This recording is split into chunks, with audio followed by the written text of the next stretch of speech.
Hey B, do you want to talk about season 1, episode 6, LDSK? James, I would love to talk about season 1, episode 6, LDSK, because what a bonkers episode, huh? This episode deviates from the formula of the previous 5 episodes. And it's kind of good. No, this is the first good episode of the show. But also they say some shit that I'm like, okay. This also, though, does feel like an episode of Scooby-Doo because they give us so many red herrings. It's like, okay, I get it. The surgeon's a red herring. Okay, I get it. The other dude's a red herring. Oh, he's dead now. Okay. Hey, there's another red herring. Turns out he's the bad guy. Like, there's so many red herrings this episode. I'm like, are you all good? Yeah. They also, split the cast up for half the episode. Mm-hmm. It's pre-profile, it's Elle, JJ, and Gideon are one team, and then Hotch, Reid, and Morgan are the other team. And then they come together for the profile, and then they split up again until the end. It's so funny. They had to do a lot of really split shoot days. I'm telling you, they just could not get all the cast on one day. Yeah, it must have been these 3 are available at once, and these 3 are available at once because he has 2 scenes. Honestly. Yeah. Do we want to talk about this episode? Because it's kind of bonkers and really good, actually. Yeah. This is also, before we start, this is also our first time seeing JJ, do anything. Yeah, she's finally here. Penelope's back. All feels right in the world, honestly. Yeah. JJ's back, doing shit. We see her, say smart things. This is her first angry episode. This is the first time someone does something that pisses her off. And she's honestly, what the queen. fuck? Queen shit right there. Yeah. Okay, so I guess we might as well just say this off the top. LDSK stands for Long Distance Serial Killer. And they do say the name of the episode in the episode. Yeah. So that's one point towards how good this episode is they do say the name in the episode. No wheels up, though. No wheels up. No wheels up still, even though it feels like they're hurtling so quickly towards it, but they dodged away at the last second. Yeah, we didn't get any sort of let's go head to the plane. Nothing. They were just here's the briefing, bye. JJ was at the briefing. I love how you can tell that we're gay. We're gay and we do JJ, and that's all we're in it for right now. And Elle. And Elle, Green and White, love of my life. Yeah, sorry, I measure how good an episode is by how much JJ screen time there is. And you know what? That's very fucking fair of you, because she makes the writer stretch in a few ways. And so usually they have better episodes when she's there. Yeah. Okay. So I like what they did at the beginning, that they switch between being at the park and Reid practicing shooting. It was really good, actually. It was actually a good swap, because they had it timed and they switched every time there was a shot. And so you couldn't tell if the shot was in the scene or in the fucking shooting range with Reid. Yes. And you were like, okay, bitch, this is television, huh? This is TV, baby. Now we're making television. Hell yeah. They finally made a TV, and I'm so proud. Yeah. We get a lot of Chekovs in this first gun scene between Hotch and Reid. We get Chekov's 3 steps for shooting a gun. We get Chekov's Hotch has an ankle gun. Hotch's fucking sock gun. This makes me laugh so hard. I swear to God, that does not come back. I think it does, actually. Maybe twice. It comes back a few times. It's just one of those details that's we've said it, so now whenever we need it, we'll just canon. Dig back into the grab bag. Yeah. They're we'll just set this up early. We'll just set this up and it's fine. Don't worry about it. Yeah. Yeah, it's so funny. So Reid is having to retake, I guess every 6 months they have to retake the gun qualification exam, because Hotch later says twice a year. So I assume, every 6 months. So he's practicing, he's bad at it. And Hotch is trying to teach him, being very dad. It's very father son. Let me teach you how to shoot a gun. Yeah, I was like, this is Dad Hotchner right here. Yeah. He's a dad. Yeah, like I'm glad they are starting to give them like character traits. Personality? Yeah, I was gonna say bonding. Okay, that bonding, too. But mainly personality traits. I'm glad they're finally Yeah. getting personality traits. They were like, you get what the show's about. Now we can talk about the characters. Hey, we know there's crime and everything, but also, have you considered that Aaron Hotchner is the ultimate dad? Because he's like a huge dad. He's a big dad. And Reid's a son. A big son who needs a Reid father. gets like parented so often in this series. Yeah. Like he gets like dadded by Gideon and Hotch, and then like he gets mommed by Emily and JJ. And Alex Blake and like and the list goes on. He just collects parents. What is up with him in this weird Pokemon game he's playing? He's collecting them all. He must be stopped. That is hilarious. Sorry, continue. Talk about the actual case, shall we? Okay, we also get something. Hotch was in SWAT. I don't know what the fuck this dude's history is. He says, like, age aside, because we know his age doesn't. It's a mystery. Age aside, he went to law school, and we know this because he was working for Ambassador Prentice in, like, the late 90s, the mid 90s. He was working for Ambassador Prentice. And then he joined SWAT, and then after that, he joined the FBI? Or, like, became a profiler? Like, what? I don't know. There's a lot that goes on. I feel like they just gave them, here's what I feel like happened. I feel like they gave all of the characters like 3 alternate backstories. And they were like, okay, so in fucking Earth 5, Aaron Hotchner, he was in police and then did SWAT and then became a FBI agent. Yeah. But in Earth 16, Aaron Hotchner, he was a prosecutor. And then I feel like they took those and they took Earth 5 and Earth 16 and Earth 1 and they put it in a blender. And what we got is just a mess. They really went, no one's going to think too hard about this. This is a syndicated show. CBS told us they were going to run at least 7 seasons of this by the first season, so I think we can just do whatever we want, right? And if we're just like, yeah, sure. And then all of us are like, hey, hold the fuck up, what? They were trying to, like, spread out the different things among the team. Like, Gideon is the one who has always been a profiler. He started it, he has always been a profiler. So he's like, profiler Jesus. Morgan is like, he can do bombs, he can do obsessive crimes, and he's the black one, unfortunately. Yeah. Reid is like, he's smart, he's comedically awkward, and he's the young one. He's kind of like your catch-all for just random information you need them to know. He's your catch-all. Yeah, and then JJ is like, she's pretty, but she's tough, and she knows the media, and she talks to families. And then Elle is like the sex crimes, angry lesbian. Like, they just like were like one of each. And then Penelope is like flirty tech analyst. They were like, great, bases covered. Any crime, one of them will know something about it.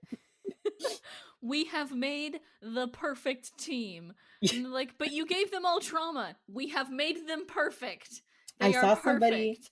I saw somebody point out that, like, they would make the perfect serial killing team because, like, Derek has got, like, the street smarts because he was, like, a cop in Chicago and he's, like, got sniper skills.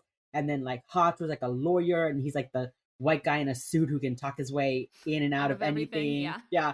Reid is, like, hella smart and unsuspecting. Like, Emily's got a bunch of, like, crime history, undercover shit. Emily, crime? Crime? That's just it, crime. Alternate identities, like JJ's sweet, Penelope's the tech. Like, they literally could have just been like, what if we just, like, kill people instead? And they would have never gotten serial caught. Killers. Oh no, we've reinvented Dexter. Damn it. Damn it, we've done it. Okay, so he says the 3 rules of shooting a gun in SWAT, like 3 guidelines. 1 is front sight. Focus on your front sight, not your target. 2 is a controlled trigger press. And 3 is follow through. and Reid doesn't follow through. Fucking little nerd. I don't entirely know what that means. It's not a punch. You shoot a gun. You know, like follow through on a punch is like throw your weight and then like keep going. Don't stop short. With a gun, you like trigger it, you know, and then it's been shot. They do it in a way that like Reid moves his gun too early. Like as soon as he because by the time you hear the gun noise and you feel the trigger pull, the bullet is not out of the gun yet. So I feel like what that means is like keeping it steady for that time so the bullet actually gets out of the gun alive. Right. Is just like sort of what I think they mean. Yeah, exactly. I see. Okay. So hi, I grew up in the Midwest. I have some gun knowledge. I do not. So there's that. We get Chekov's 2 guns. Chekov's 3 rules. So we know that tomorrow is Reid's firearms qualifications test. He barely passed the last time. Everyone's nervous. At the same time that's happening, in a park in Des Plaines. Is it pronounced Des Plaines? Here's what I want you to know that made me so fucking angry about this episode. Yeah. One of the biggest cities in Iowa is Des Moines, Iowa. Right. And it's spelled with that same DES space other word. With an S at the end, yeah. Des Plaines. Yeah. Why the fuck would you call it Des Plaines? I'm 95% sure it's just Des Plaines, Illinois. I'm 95%. It cannot be. Hold the fuck up. Let me Des Moines Google it. And Des Plaines. This is Azamar. The beginnings of Azamar. Fucking Wikipedia, Des Plaines, the city in Illinois. Listen. Is it fucking actually? No. America, explain! Thank you, pronouncenames.com, for this awesome hint. Service. Thank you for your service. Oh my god, it's actually called Des Plaines. But No. America! No! This is wrong! Hey guys, I know this is an entire city in Illinois, but this is incorrect.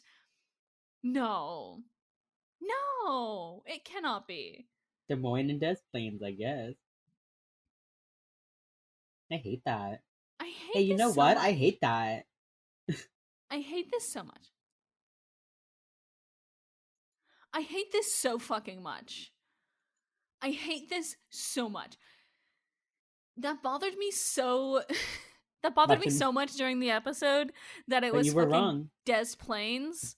Yeah, but you were wrong. It is Des Plaines. I guess Criminal Minds gets one right this time. The worst one. Hey, Illinois! Why are you pronounced like that, but Des Plaines is pronounced all of it? Why Des Moines? Why Illinois? Why Des Plaines? Why Des Plaines? Why not Des Moines or why not Des Plaines? Come on! Des Plaines.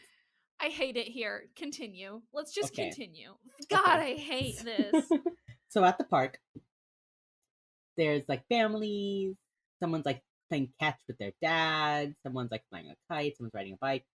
And you see they put like the sight of the gun on the screen so you can like see what the guy is like aiming at. And he shoots, I think, 3 people in the stomach. And one survives, 2 die. So no, wait. They all survive.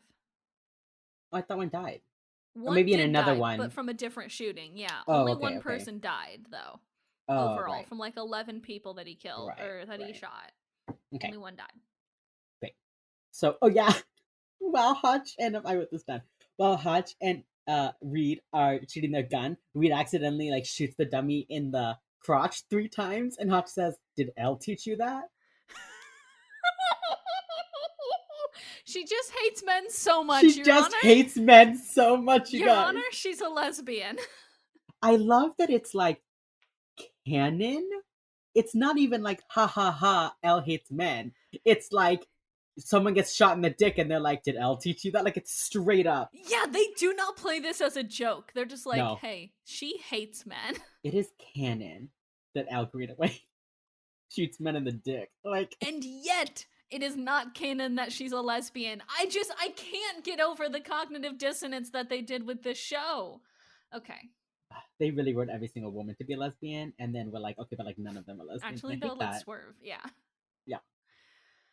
I guess yay for not stereotyping. But I would like it if they did. Okay. I want a stereotype. Damn it. I know. Yeah. So then Hotch tells Reid, you don't have to carry a gun to kill someone. Which I get that it's about like profiling, which we'll get to at the end when Gideon fucking forget it. I get that it's about profiling, but I was like, yeah, you can stab them, you can drown them, or like, yeah, I mean, you don't need a gun to kill someone. I don't know why that's like a revolutionary like objectively statement. Is correct, Hotchner. Thank you for just saying something that is objectively true. Did you know there are other weapons that kill people besides you guns? You can murder people in a variety of ways. So funny. Like, yeah, dude. That's your whole fucking job, ain't it? Like, yeah. That's so Reid funny. inevitably does fail his qualification test. Yeah. And Hotch is... Or not Hotch. Morgan is unnecessarily mean about it. It is so funny, though. Elle comes in and she's like, guys, we should maybe, like, not mention it. Let's be nice. Not be mean. Like, let's just, like, not. Let's avoid the subject. And Gideon's like, yeah, okay, good plan. Hotch's like, also good plan. And then Derek comes in. He's like, hey, what's up, motherfucker? I'm here to bully. And it's just the funniest shit that he immediately is like, hey, here's a whistle in case you need anything. He really said, I woke up today and chose violence. Like, really, he did. That's so funny. He just... I mean, it was very funny, but it was also very mean. He's like clearly upset about it, and Morgan is like, you need help, fucking whistle, kid. Like, oh. It is so fucking funny and also so fucking mean, but mainly hilarious. Mainly hilarious, though. I love that Elle is like, I'll protect you, I'm your big sister. And Morgan is like, what? Fuck that fucking kid. Nerd. You want to get dunked in the trash can next? Fucking nerd. They were like still trying to make Hotch or Morgan the like douchey one. They were like, he's gonna be the like player, hot guy, like whatever. They hadn't decided he had trauma yet, you know? Yeah, they hadn't written in his trauma yet, so they were like, whatever, he's gonna be a dick. He's like still the dick.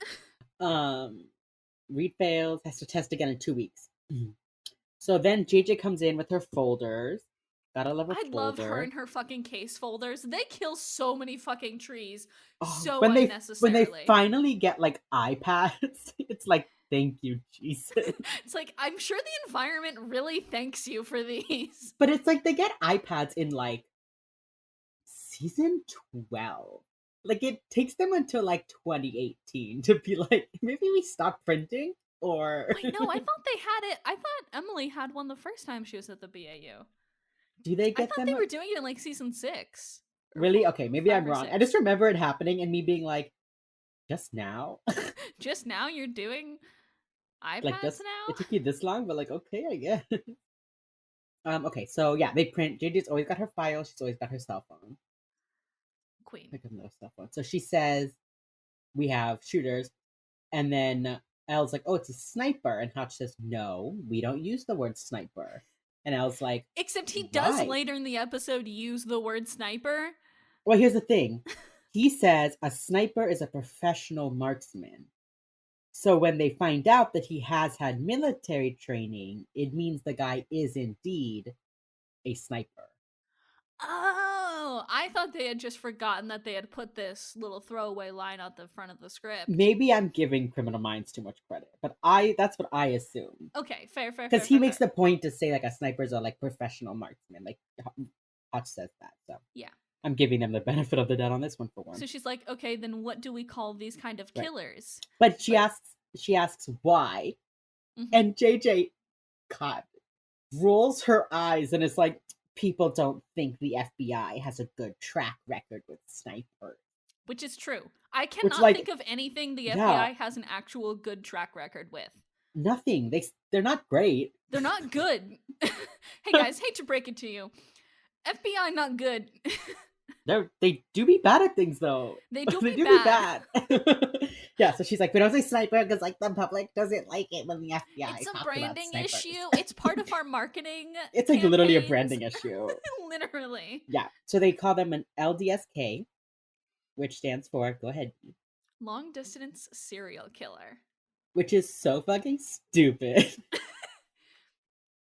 But also, it's the only acronym in this whole fucking series that actually makes sense. Because the time it takes to say this is a long distance serial killer is much shortened by just saying it's an LDSK. Yeah. Like, most of the acronyms or shortenings that they use don't fucking actually save time. This long distance serial killer is so many letters. LDSK is only 4, baby. It's just 4 letters. You've saved time. Or they could just keep calling them snipers, you know? No, it's a branding issue. It's a branding issue. Right. They can't put sniper on a t-shirt, you know, and not say long distance serial killer. Yeah, so they're talking about it. And you find out that they've never caught an LDSK before. Yeah, like never using their profile, they're like, we don't have one because we've never done it. Which is why again, people FBI think bad. The FBI is bad at them. FBI bad. FBI bad though. Like FBI I literally bad. Love. They're like, oh, people don't think we have a good history with serial killers. How many of you guys caught? None. Like, yeah, bro. Like 7. I don't want to brag, but it's like 7. Maybe people go, hey, how come you've never caught a sniper before? And they're like, snipers don't exist. Snipers are not, we don't recognize that snipers are real. It's just a branding thing, okay? If we say there are no snipers, then we don't saying we've never caught one. Yeah. They don't exist to be caught if they don't exist, y'all. Exactly. I'm just saying. Yeah. It's so funny. So they have the briefing. Hotch explains the victims, whatever, and then JJ talks about the victims. And no, I'm pretty sure there's only one living victim. No, there's only one dead victim. I swear. Okay. Well, I guess there's only a whole big deal out of Underkill, the fact that he doesn't actually kill them. Oh, you're totally right. You're totally right. Only one of them. The other thing is, only one of them had an intact bullet in their spine. That's what it is. Cocky surgeon removes. Yeah. Okay. So they find out that like they don't have any bullet casings, but there's a victim with a bullet in him, lodged in his spine. Yeah, and they don't know whether or not they're going to do surgery because the hospital's not sure if it's going to permanently paralyze this man. But like, is the other option just like leave it there? Yeah. Is that what people do? I'm pretty yes, actually. Again, like, I'm not a gun person. I don't know. Like, well, also the other thing is if they remove it and somewhere along the way it like shatters, then he has all sorts of splinters in his spine now. I guess. Instead of just the one bullet that is there. Okay, I just think having something in your spine would also paralyze you, but I guess not. It would be incredibly painful to live, but I know sometimes, you know how like you leave a knife in if you get stabbed so that it doesn't rip all your guts out? Well, that's like until you get to the hospital. And then they take it out. This is the same concept, but the hospital is also afraid of ripping all your guts out. Okay, I guess that's fair. So they start talking about him. They're like, okay. They start talking about the kind of profile of an LDSK. And there is no standard profile because they're so rare. But it's like they're probably going to have law or military training. They're going to be malicious. They're going to want media attention. And then they talk about the underkill, and it's like, oh, does he like lack the skill to make the headshot, or does he lack the will to make it? Which is interesting. They also make a big deal out of the fact that these guys always contact the media because they want attention. Because they can't have contact. It's with a serial killer, they either contact the media or they have contact with their victims. Yeah. And since these guys don't have contact with their victims by the very nature of LDSKing, that they will always contact the media because they don't have that contact with their victims. So they make a big deal out of that leads to a big MacGuffin later. Yeah. And also, it's interesting because um because there are no dead bodies, he also can't like go visit the site, Yeah. because like there hasn't been a murder. Yeah. So there's like also like that aspect. Yeah. So they um decide that he's probably a sadist. And that's gonna be like their guess, is that he's a sadist. Yeah. So this is where we get our team split up. They also guess that he's a sadist, and then also they're like 5 minutes later, there's like he can't possibly be a sadist. Well, they like it's because I forget why they say he can't be a sadist. They like go to the it's Hotch, Morgan, and Spencer Yeah. go Oh, to it's the park because to meet up with the lady detective. And they're like, he's a sadist. And then 5 minutes later, they're like, actually, he's not a sadist. yeah, because they realize that he's not watching the victims die. Like a Because they don't sadist would want die. to. Well, he's not watching them like in pain. Yeah. Like a sadist would want to watch his work, but this guy just fucking shoots and leaves. He's like, goodbye. He's like, goodbye. I just came here to shoot you. Yeah. I So just came here to shoot you, and then I decided to leave. yeah. So Hotch, Reid, Morgan, they go to the park and they meet up with the police chief, who looks so familiar, but I looked her up and she's been in nothing I've ever seen. I wonder if she just has one of those faces. And then they role play. They're like, we gotta walk in his shoes and figure it out. And so Hotch notices, like, he's like, hey, this handicap spot is like literally as far away from the entrance as you can get. Why would they put a handicap spot here? Which, like, I get the logic. Like, it's far from the entrance to the building, but it's like right by the picnic tables. So like, it's not entirely like we'll put a handicap parking spot for the people who want to go into the grass in their wheelchair. Like, bold of you to assume any public building actually gives a shit about accessibility. also that. Like, yeah. Let's just say that also. You're entirely correct. You're entirely correct. It's too expensive. Yeah, so they notice that, and then they're like scoping out the spot, like, okay, if the car was here, like, where would he see?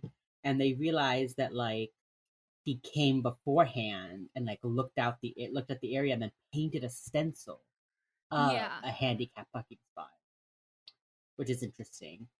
And they kind of, yeah, so that's what they figure out. And then the other half of the team, JJ, Elle, and Gideon, go to the hospital where the guy with the bullet is. And they meet the two surgeons. And one is like, if you take the bullet out, he'll 100% get paralyzed. And then the other one, Lambin, is like, I can do it. You see these hands? These are the hands of God. Like, okay, number one, sir, you have a mullet. Stop. He has like a real tight curled mullet. He has a mullet. He just... It's a look. Gang, not to like hate on mullets, but if you have a mullet and you're like, don't worry guys, these are the hands of God, I don't believe you. You can't be both a narcissist and have a mullet. Pick one. You can't be a narcissist. One or the other. And choose to have a mullet. Exactly. Like one or the other. Both unbelievable. Absolutely. So basically they decide to go ahead and do the surgery. Because they need to look at the bullet to compare it to other things and to figure out the gun it came from, etc., etc. And the surgeon is super confident that he can do it. He's like, 100%, I can 100%, do it. No problem, I can do it. Also, neither of the women talk. The women don't do a lot of talking this episode. It's a very much like, we are here as set decoration. JJ does do a few things. She has a JJ few, like, does a few things. Elle, I don't think, does anything except be confused at the beginning of this episode. Yeah, and then she helps roleplay at the end, in the middle. But yeah, it's not. They don't say anything. They're just like in the background, and JJ keeps like rolling her eyes at the guy every time. And honestly, like, smug. Valid, queen. So valid. Valid. So then they stay in the conference room and they're doing paperwork, and they figure out that each shooting took place between 2:55 and 3:15, which is when shift 1 and shift 2 of cops overlaps. And Elle's like, well, wouldn't there be more police on the scene? And Gideon says no, because like the first half hour of your shift and the last half hour you're doing paperwork. Yeah. So that overlap, everyone's at the station doing paperwork. Yeah. That just seems not right. I think Like it's in the more like world, I feel like there shouldn't just be like a half an hour Oh, of this less is cops. definitely just like a TV thing, I think. Oh, Because no, I think also there's like technically like 3 shifts going on at all times. right. So there's always one shift actually out in the street, and then there's just these weird overlap times. I guess is sort of, I don't fucking know. It's definitely just like a TV simplification thing. Yeah, I was like, wait a minute. Are you telling me that criminals just like no from 2:55 to 3:15? There's Literally, just 3 little S p.m. is cops. the ideal time to do a crime, actually. It's probably like 3 p.m. and like 3 a.m. You know, when the other shift starts again. Exactly. Also, dual cops do 12-hour shifts. Like, why does shift 1 end at 3 p.m.? Like, I have some questions, cops. Like, Don't ask questions. Just don't ask questions. Just smile and nod. oh God, yeah, okay. So they figure out that the guy knows that, so he's probably law enforcement. Um, the surgeon comes back and he's like, here's your bullet, and then he winks at Elle, and JJ literally makes a face like, are you fucking kidding me? And she's like, anyway. He drops off this bullet in a fucking Ziploc bag, and he's like, here's your bullet. It's like, Ugh, sir, ew. if anybody drops anything in front of me in a plastic bag and then winks, No I'm thank punching you. them in the face. No I thank don't you, care. sir. Yeah, it's a bad one. Hate that guy. Of course it's all a setup for later when we are going to think he's our killer. Yeah. Hey, this is the first red herring. In case you didn't know, this is the first red herring. Yeah, the first of a few. So yeah, Penelope calls Morgan. They're flirting. He asks for a geographic profile, which is interesting because normally later Reid does it.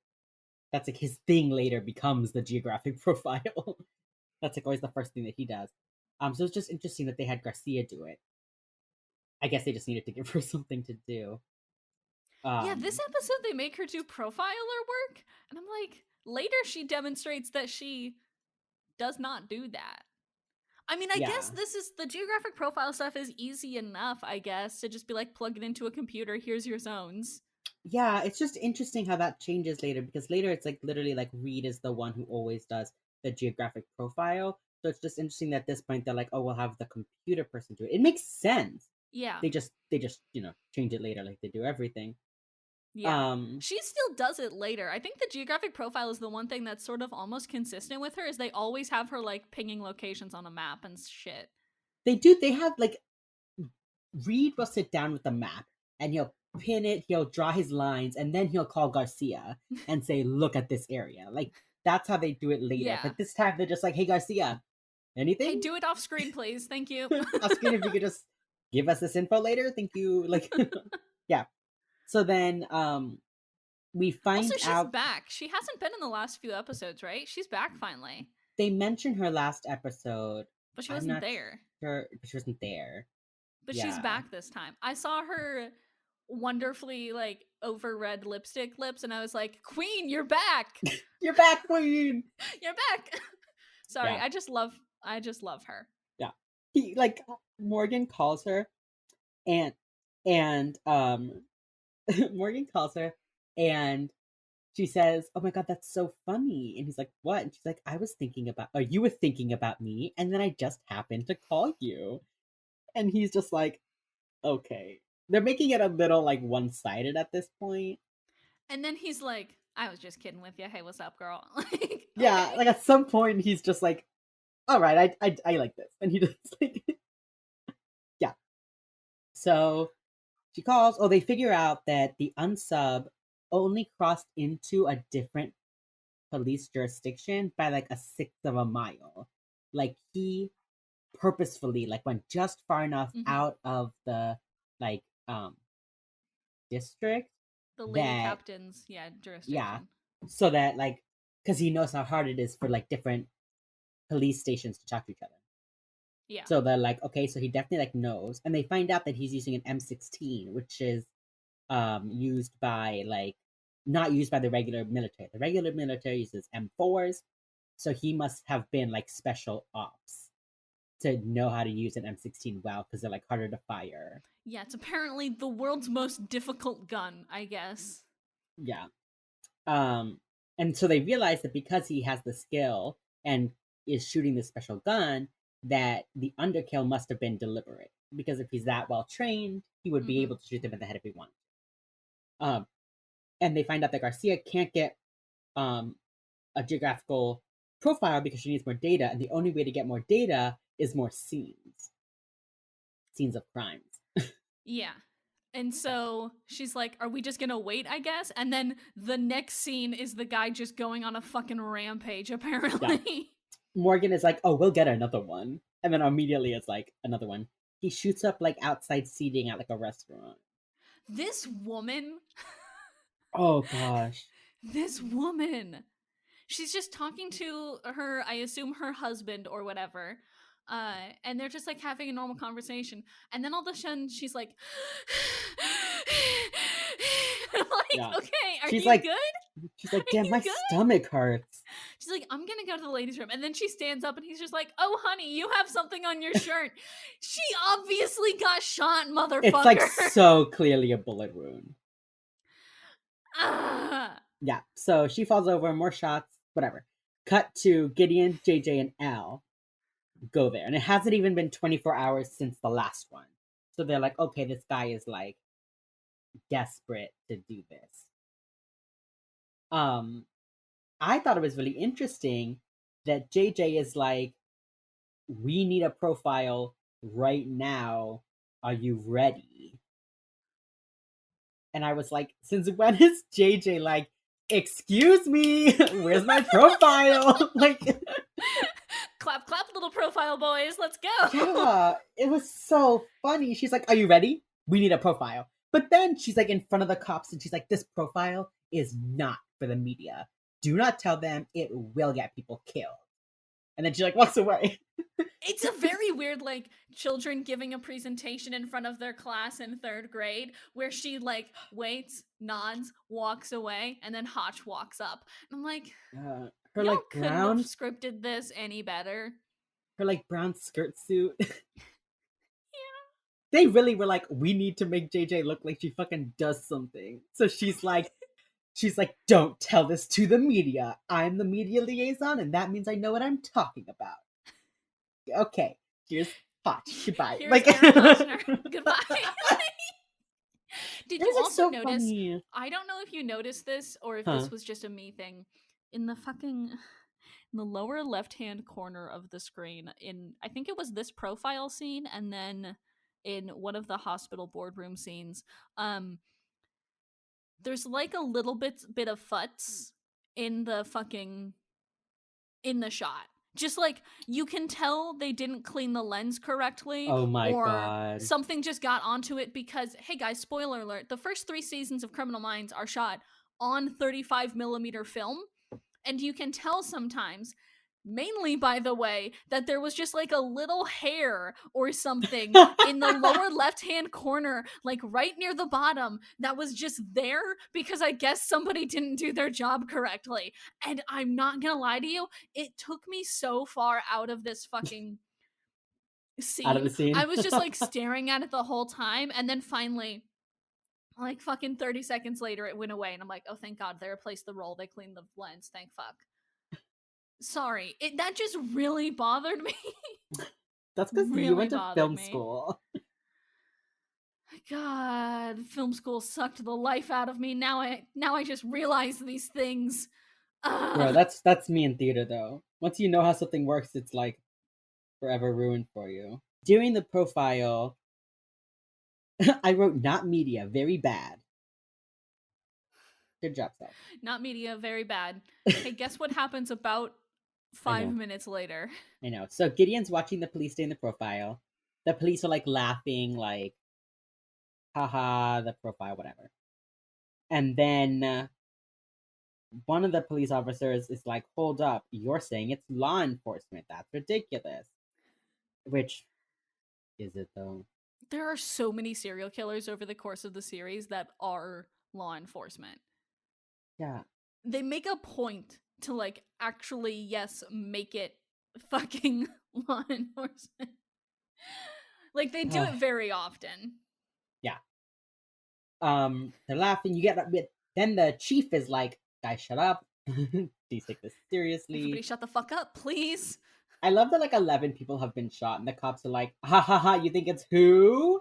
Who's doing it? Ha ha ha ha!" Like, y'all are investigating 11 shootings, so maybe. And also, yeah, like, who shoots that much?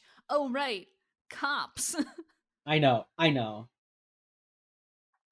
I was just like, guys, can you like, if I get shot, I don't want my cops to be like, haha, that skinny white dude did it. That's hilarious. Like, excuse me, I've been shot. Like, take this seriously, please. Yeah. Oh, so obnoxious. Yeah. So then we get the red herring of like them lingering on the guy as Hotch is like, let's go talk to the chief, and like lingers on that officer, and you're like, whoa, it's a police officer, and that guy was making light of it, so maybe it's him. Yeah. Bum bum bum. So then Hotch, Elle, and JJ go in to talk to the chief, and JJ is like, we're going to do a recreation of this, and see like which witnesses would have seen anything, and all of that. And she starts talking about how like it would help the witnesses to remember things, like even if they think they didn't see anything, maybe like doing this reenactment will help them remember, except none of the witnesses are there. They're doing like a video to be like, well, if we can very pointedly ask a question about what did you see when you looked left, that might help us, kind of thing. Yeah. So it's sort of like they're trying to figure out what the witnesses might have seen. Yeah, and I think it was interesting that JJ was the one who like explained it. Like, this is when they start to be like, JJ will be the one talking to witnesses. Yeah. They start connecting her to like getting witnesses to talk, which is very soon what she's going to be the one doing.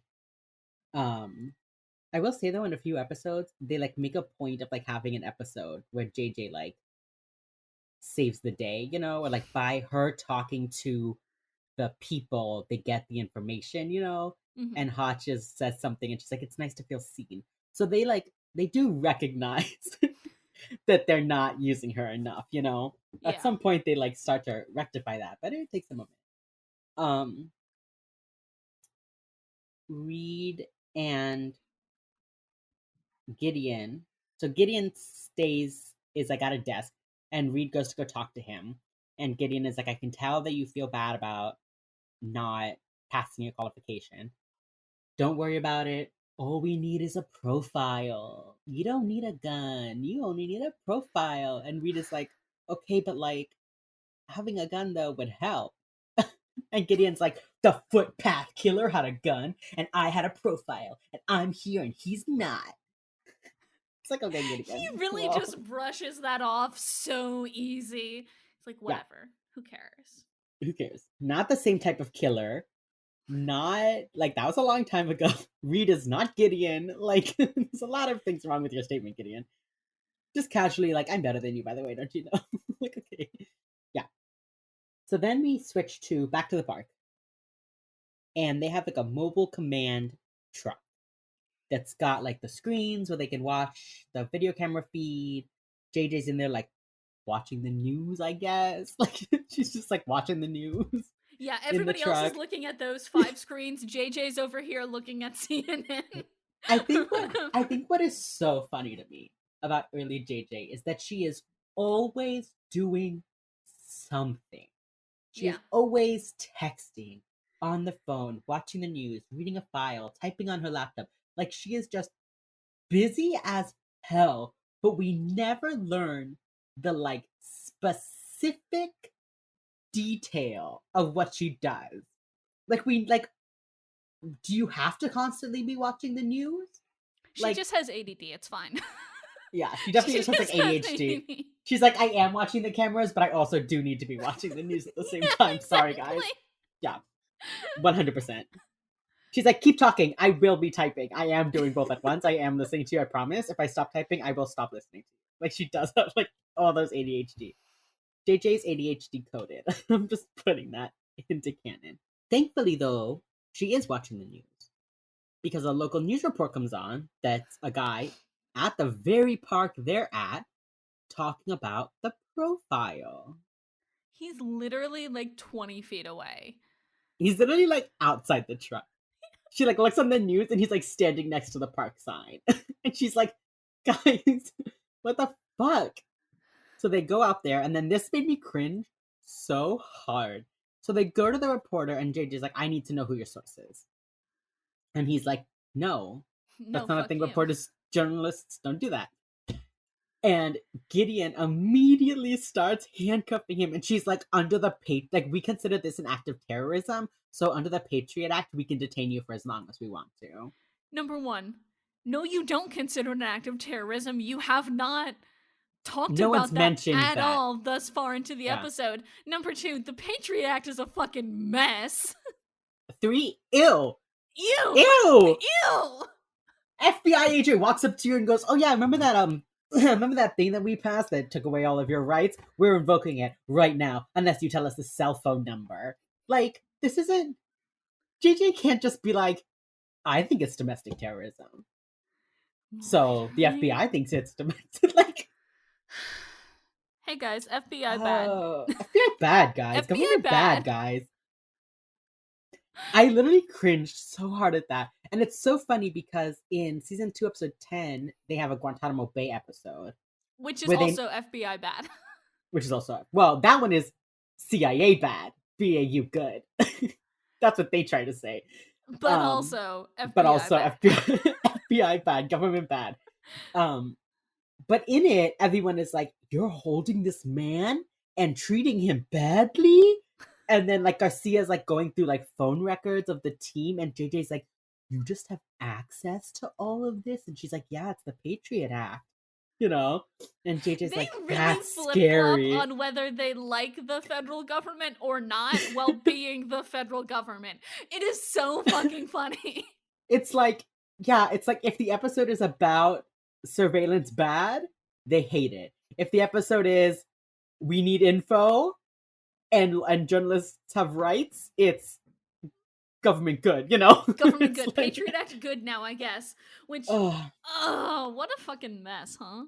Also, I when I say I love this, I mean I hate it, but I love that JJ is like, I do have the power to send you to Guantanamo Bay for not giving me this phone number. I do have the power to make you disappear forever. It's just so... I just like that he's like, I'm not gonna give up my source, and Gideon's like, guess you're going to fucking jail. Like, literally. Hey guys, I'm pretty sure we have an amendment against that. Guys, it's the First Amendment. I'm pretty sure we have an amendment.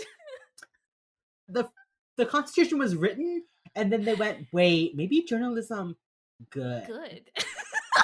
And then Jennifer Giroux said, no, journalism bad. And then later in the series, she's just like using and making deals with journalists and TV reporters and everything. And she's like, journalism good, guys.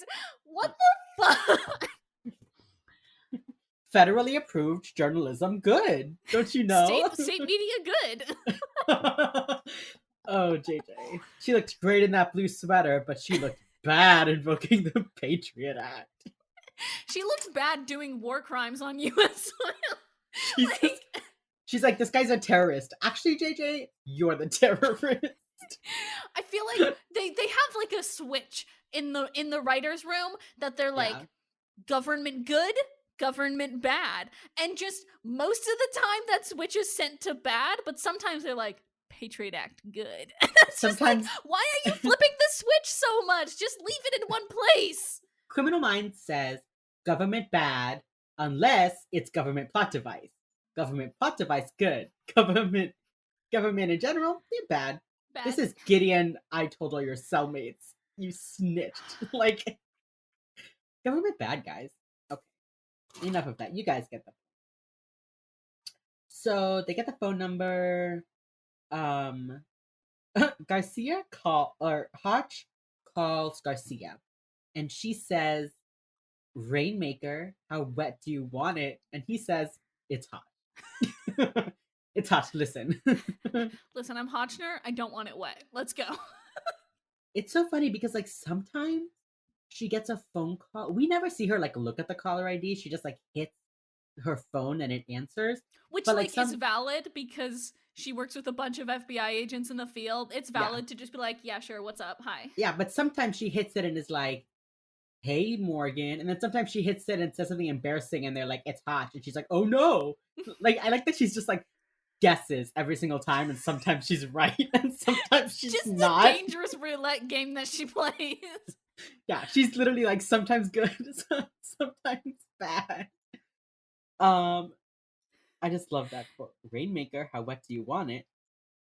And then Hotch says, like, hey, here's the phone number. Can you like figure out who it is?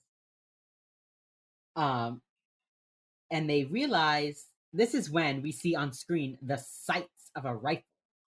You know? Like we're like, oh, it's that guy again. Mm-hmm. And they find out that, oh, it's a cop on the scene and it's McCarthy. The guy who was all Scotty McCarty. The guy who was all like suspicious earlier. And he's playing the unsub. They have that lame moment. I love the line that Hotch says where he's like, where's McCarty? And she's like, McCarty's the unsub. He's like, I know that, but where is he? Like, he's playing the unsub. That's just such a dumb line that really got me for whatever reason. I was very tickled by that. So funny. He's the unsub. I know that. Where is he? Like, where is he?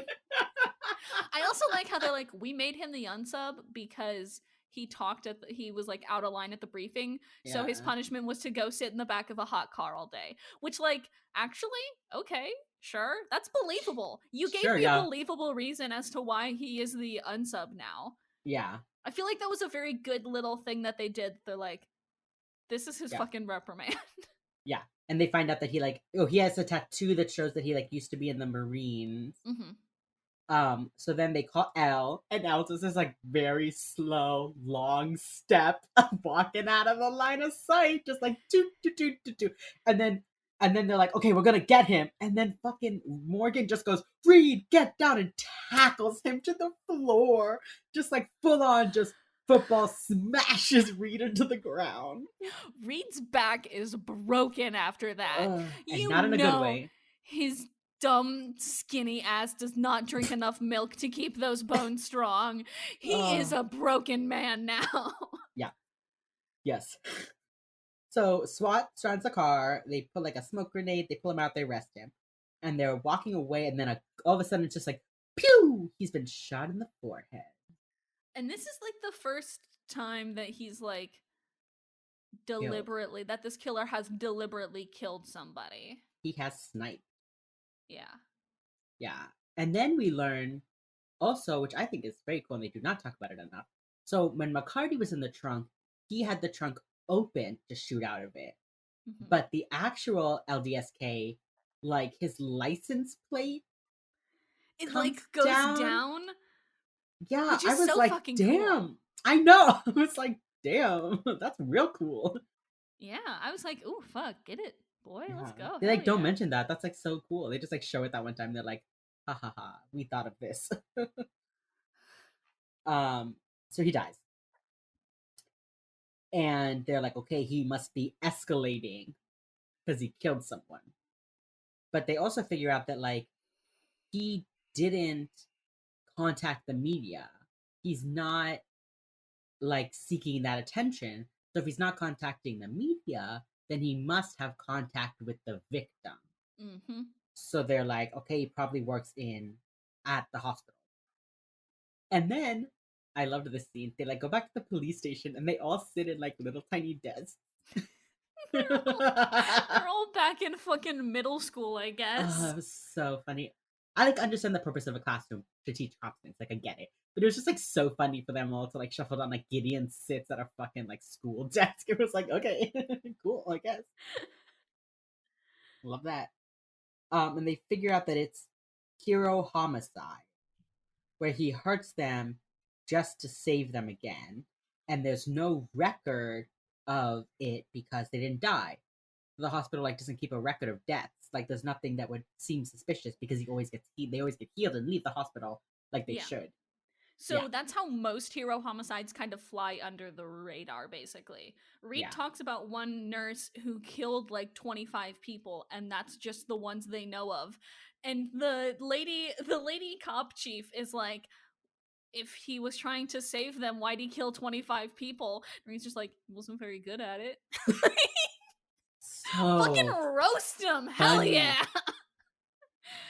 So funny. So many of the things they say in this episode are unintentionally really funny. Yeah. Yes. Be prepared for 15 more years of me pointing out things that are only funny to me. Sorry, gang. You signed up for this. No, this is when Criminal Minds starts getting a little bit, like, cheeky. They're, like, in their rhythm. They're not funny yet, but they're a little cheeky. Yeah, they're like, can we get away with them making jokes about dead people, or... or not? Or what?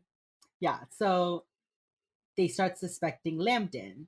He was in the army, he was a doctor with special forces, and then he's also a massive dick. Yeah, bounced around to different hospitals. They realized that, like, a month ago, he was passed over for chief of surgery.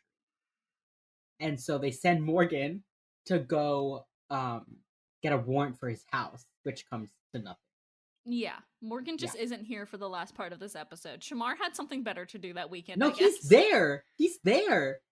They literally are like, go get a warrant for his house. And Morgan's like, I'll do it. And he leaves. But then he's just like back. And then they like don't mention that again. Does he show up back again? Because I thought it was... Because then it's it was JJ, Gideon and the girls talking to the chief of... talking to Mullet McGee. And then Reid and Hotch go to talk to the ER people, and then Morgan. And then Hotch shows back up. And then he just shows back up. Yeah, he's just back. Yeah, what the fuck? I hate this show. They like sent him to do that, and then they were like, "It's not him." I bet they like called him and were like, "It's not the surgeon. Come back," or something, you know. Also, why do you why bother saying go get a warrant if it's going to come to nothing? They needed to fulfill their page count for Act 2, okay? 2 lines. They were just like, just get to the end of the page. Exactly. They were like, we need to fill this out to the end of the page. Yeah. Okay, anyway, goodbye. So Gideon goes to talk to Lambden, who's in the X-ray room looking at X-rays. And like through the window, Elle, Reid, and JJ are just like staring at them, having a conversation. Like, you know what they reminded me of in this instance? They reminded me sort of like a Greek chorus. Like they were just like in the back ready to shout some shit out, and then they just never did. They never did anything. No, they just stood there. It's like so funny. So Gideon shows up. Oh, they find out he drives a red 2-seat Maserati, and JJ goes, "Of course he does," and like rolls her eyes. It's like so yes, funny. Queen, hate men. Hey, please, hate men. Oh. So also, funny. I'm sorry. Have you ever seen anybody with a fucking mullet drive a cool car? No. Mullet McGee has some things to fucking answer to. Mullet McGee. What's his fucking name? Lambden. Fuck it, he's Mullet McGee now. You cannot have a mullet and not make that your only personality trait. Those in his hands. Oh, and his alibi is that he was fucking a doctor. His alibi was like, yeah, I was fucking Dr. something. Dr. Prater. I'm not the only one who thinks I'm a god. Like, okay. You have a mullet?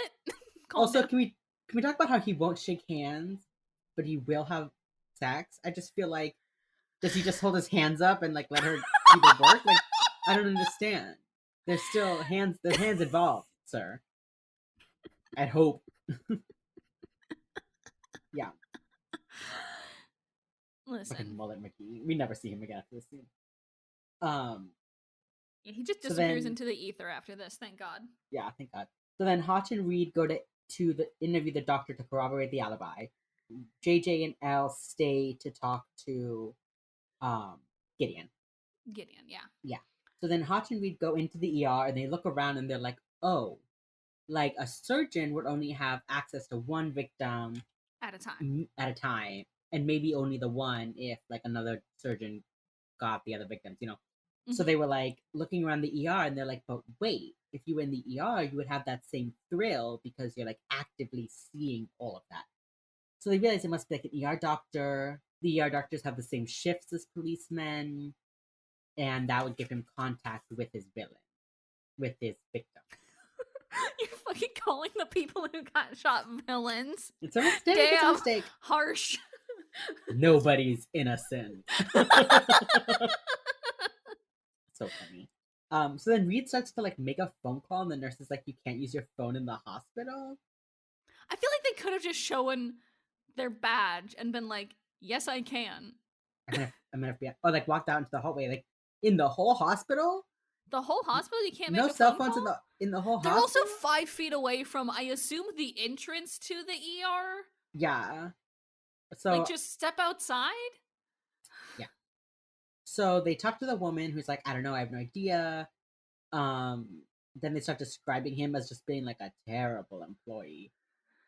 And then she's like, "Oh, it's this motherfucker. I fucking hate this dude. It's this Philip guy." Philip Dowd, who's on the second shift, and he does he also works at Arlington.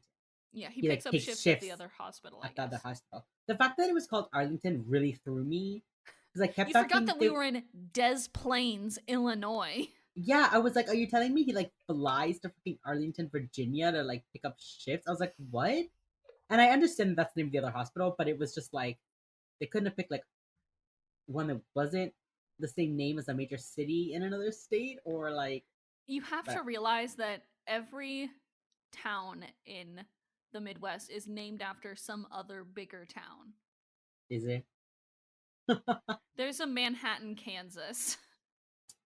There's a Miami in like every state. Oh yeah. There's like a Paris in every state. Yeah. So every time I encourage you to pay attention to the names when they go to like little nowhere towns in the middle of nowhere. It's very funny. Okay, I will. Then also, it is important to note in this scene, the camera futz is back in the lower left-hand corner. I'm sorry to mention it and ruin everybody's life, but if I have to be ruined, then so do you. That is so funny. That is fair. It's awful. It ruined my fucking viewing experience. I'm kidding. I don't care, but still. So it's important to note when they walk into the ER, they go up to some random like male nurse and ask him where to get Dr. Prater. And they show him the badge. And he's like, "Oh yeah, okay." And then he like leaves. And now after we like learn about Philip Dowd, it cuts back to this guy like wandering through the hallway. And then he like goes into the doctor locker room and pulls out his fucking gun bag. Yeah. I was like, "Oh, you brought that to work? You brought that inside of work? You didn't leave that in the trunk? You put it in your locker?" I guess. I was like, "That's bold of you." Okay. Very bold. Yeah. And it was just like in a bag. Like if anyone had opened his locker and like put their hand around it, it would very clearly be like, "Is this a gun?" Like yeah, it's just like it's a very tiny little key in the lock. And it's like, really? Yeah. That's what you got? So Reid's like, "Okay, I'm gonna go tell Gideon."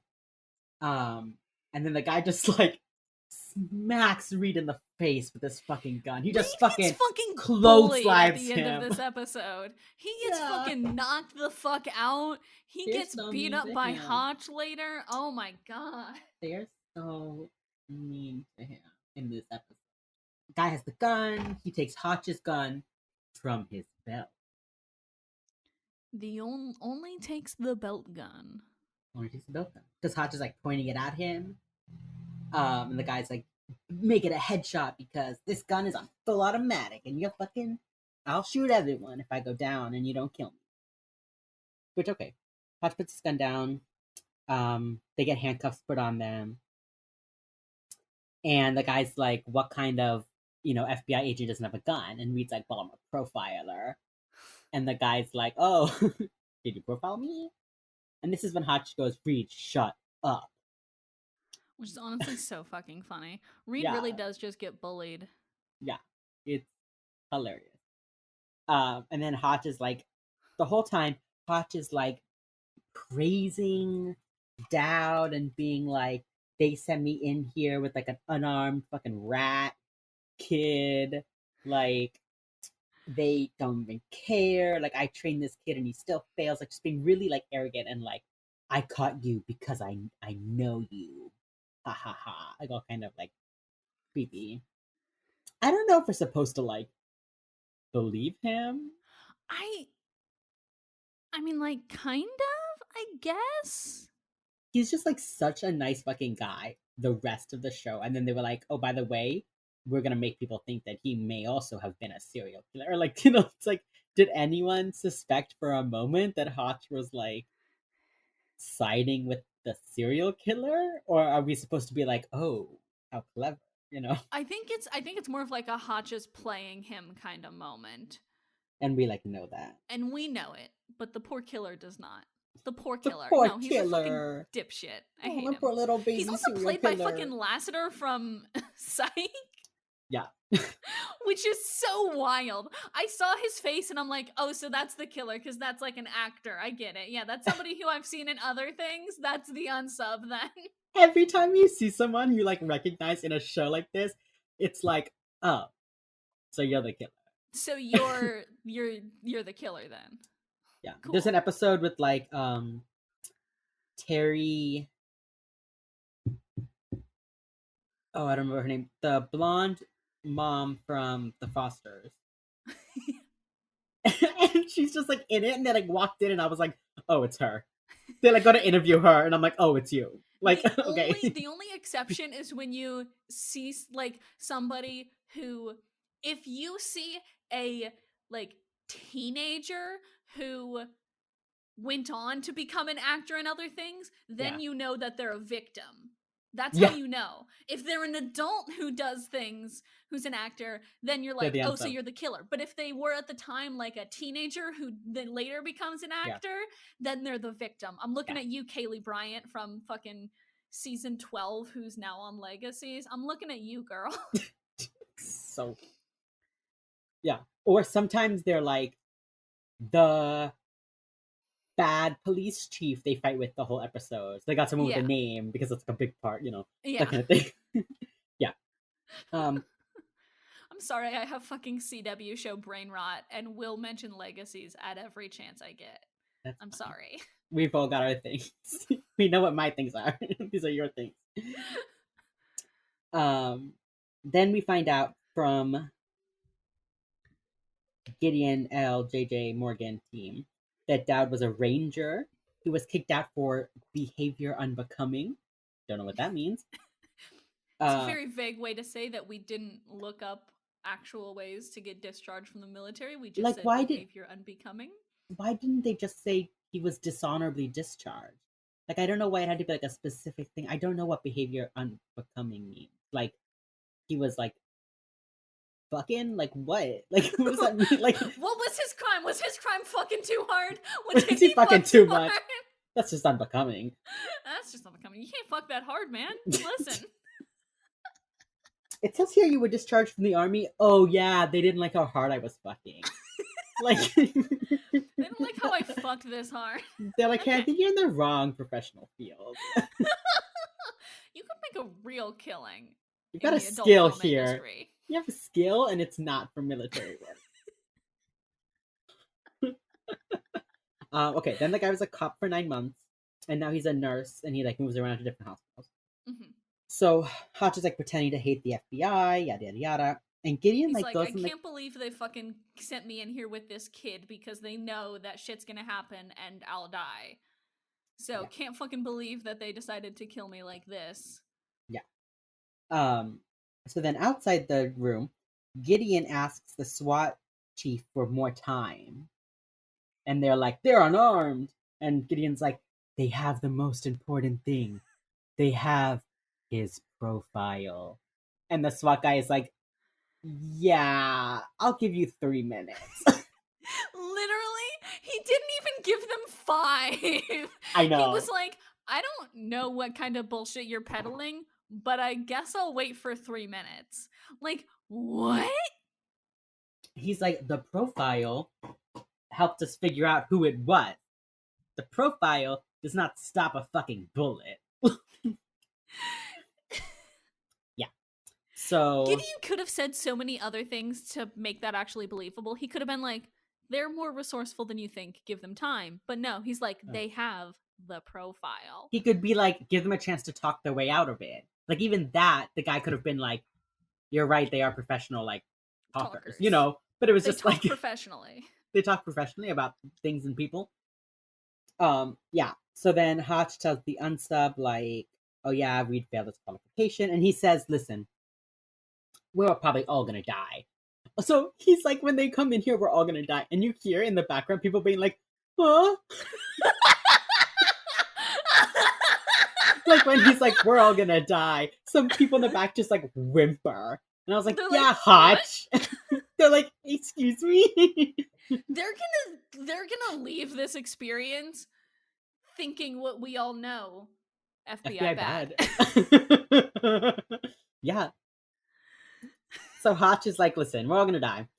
So can I just like give me a chance to beat the shit out of Reid? I've always wanted to beat the shit out of this kid. Please let me beat the shit out of this kid. And the guy's like, sure. So then Reid beats him, or Hotch beats him up and repeats those 3 steps. It's front side, control trigger press, follow through. How hard is that to remember? He says it like 4 times. And then Reid like grabs his ankle and Hotch's all like, get off me. But Reid like has taken his ankle gun. Dun, dun, dun. Dun, dun, dun. We get both Chekovs in one scene and they are utilized in the same scene. But when he does that, Hotch's pants leg had gotten like caught on the holster. So now Dowd sees that there was a second holster and he realizes he's being tricked. And Reid shoots him in the face, right in the head. Right in the middle of the forehead. Great shot, kid. Except, okay. The way Matthew, Googler, says this line, I cannot tell if it's a joke or not. So Hotch is like, nice aim. And Reid says, I was aiming for his leg. And I listened to that like 3 times and I was like, is he joking? Or what? Like... That had to have been a joke because that is the funniest fucking thing I've heard anybody say after shooting somebody in the head. Reid really went like, I don't give a fuck. Like, Reid really... Spencer Reid doesn't give a fucking shit. Ever about anything. He doesn't give a shit. No, he's got shit to do. He's got hot girl shit to do. He's got hot girl shit to do. Yeah. So this is when we find out, too, that Reid was 12 years old in high school and that he's from Las Vegas. Because he says, I was a 12-year-old. I was an underdeveloped 12-year-old in a public Las Vegas high school. Yeah, like I was a 12-year-old prodigy in a Las Vegas public high school. You kick like a 9-year-old girl. Fucking get him! Fucking get his ass, Reid! Yeah. Get him! And then Hotch is like, keep my gun. Because, according to me, you've passed. Which is not how that works. I dislike the misuse of policy. Like, okay, he shot one dude in the head. That doesn't mean he can aim now. The egregious breach of standard operating procedure. I cannot get past this. It makes me so angry. It makes me so angry. Hey James, hey guys, let me tell you a secret. You're fucking law enforcement. Follow the goddamn rules. Hey James, let me tell you something that's gonna just blow your mind. What is it? What is it? FBI bad. What? FBI Until bad. now, they've been so good. No. Jesus Christ. Yeah. So Hotch is like, keep the gun. I'll get another one somehow. I guess. And I guess ankle guns are real easy to come by. I guess. Yeah, also, bro, you're about to have a baby. You probably have no money right now. Like, hey? Yeah, like, is it like the gun? Is the gun on his hip his FBI gun, and the one on his ankle is his personal gun, or does he just have like 2 FBI issued guns? In which case, you can't just give Reid your gun. It's signed out to you. Don't question it. It must just be a personal gun. It must just be a personal one that he has. It's still registered. You still gotta register your gun. Reid could go Hotch out and doesn't kill register people, his and they'd be guns. like, yeah, what's worse, Hotch having an unregistered gun, or Reid could go out and kill people and be like, it's Hotch's gun. I haven't passed my qualification. I don't have a gun. Like, he's really trusting Reid here. FBI bad. Yeah, bad though. So then FBI Morgan. bad. Yeah. So then Morgan's like, hey, how's it going? And Reid just like tosses him the whistle, like, and Morgan's like, cool all right, kid. now. They did it in the same way, like if like someone had been trying to get like laid the whole movie, and then at the end they're like, haha, I did it. And the person's like, all right. They did that, but with shooting someone in the forehead. I'm not gonna claim this is a good show. I'm not gonna do that. But damn, did they make some wild throws here, huh? Like some real wild swings. I was really hoping it would be like a Chekov's whistle. You know, like I was hoping like, oh, he like blows the whistle at some point. No. Whatever. So then they're on the plane. And Reid is like, you know, Hotch told me about how you said you don't need a gun. And Gideon's like, yeah, like the profile, like that's all we need. And Reid's like, yeah, profile's good, but like a gun helps. It did help to have a gun. I didn't shoot him with the profile, you know. Reid's just such a fucking smartass, and I hate him so much. I love him dearly, but I hate him so much. I love him, but I fucking hate smartass. I love him in moments like these. I hate him in other moments. Yeah. So then he's like, hey, Gideon, you know how I shot that guy, like, in the head? I don't feel anything. And Gideon's was like, I don't know what I feel. No, he said, like, I don't feel anything. And Gideon's like, there's a difference between not feeling anything and not knowing how you feel. And Reid makes this face like, that's not what I said, but okay. Like, Gideon's like, it'll hit you later. And Reid's like, if you say so. And then Gideon says, remember 3 things. 1, you did what you had to do. 2, a lot of people are alive because of you. And 3, I'm proud of you, Reid. Which again, Spencer Reid fucking collects parental figures like they're the fucking Dragon Balls. Jesus Christ. James, how do you rank this episode? You know... What are you feeling? I'm feeling like a 5. You're feeling like a 5. Yeah, because it was like it was interesting. They did some new stuff. My girl JJ got some screen time. It was funny, but at the same time, like, the government was real bad this episode. The government bad. Government bad. Yeah. I'm gonna give it a 6 because of the only line that matters. Hotch asking Reid if Elle taught him to shoot perps in the dick. So did Elle teach you that? Oh, why is that so fucking funny? Which is it's just such a dumb thing to be like, oh yeah? Did the lesbian teach you to shoot men in the dick? Like, why is that necessary? I don't know. But I love it so dearly. Yeah. Bright side, though, they did say the episode title in the episode. However, we still have frowny faces in the wheels up column of our spreadsheet. I swear it's a good name. I swear it's gonna be good later. We will be validated. We're gonna have to get to it, dude. Tune in next week. Not next week. We come out every other Wednesday, so tune in some other Wednesday for episode 107, The Fox. Oh, is that next episode? That's the next episode. Wow, they really just went. We're in for a fucking treat that episode. Honestly, we're in for a fucking treat. The Fox is funny. I mean, not like funny, but it is like a good episode. It's a good episode. They also do call him the Fox, which I find so inherently hilarious to call a serial killer Foxy, but you do you. Sticking with those names. Sticking with those serial killer names. This really one did are. Not. This one did not have a name. This one didn't have a name. He was just LDSK.